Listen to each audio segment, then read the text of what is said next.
शेतकरी मित्रांनो नमस्कार. मी अक्षय इंगळे, प्रोप्रायटर जगदंबा ॲग्रो चौकी चांबा.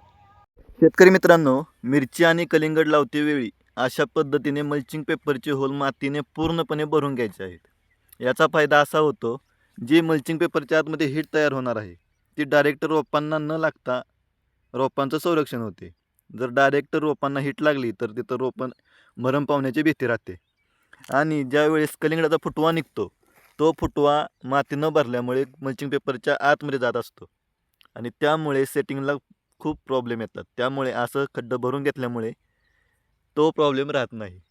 2 रोपांमधील अंतर हे 1.5 फूट आहे आणि कलिंगडच्या पण 2 रोपांमधील अंतर हे 1.5 फूट आहे आणि मिरची आणि कलिंगड यामधले अंतर जवळपास 9 इंच ते 1 फुटाच्या आसपास आहे. आपल्या या प्लॉटला आज 4 ते 5 दिवस पूर्ण झालेले आहेत. त्यामुळे आपण आपल्या या प्लॉटला आज पहिली ड्रेंचिंग घेणार आहोत. आपल्याला कुठेतरी कटवर्मचा अटॅक सापडलेला आहे. त्यामुळे आपण पहिल्या ड्रेंचिंगमध्ये क्लोरो 1919 आणि ह्युमिक अशी आळवणी करणार आहोत. शेतकरी मित्रांनो, या प्लॉटचे पुढील नियोजन बघण्यासाठी आपल्या चॅनलला लाईक, फॉलो आणि सबस्क्राईब नक्की करा.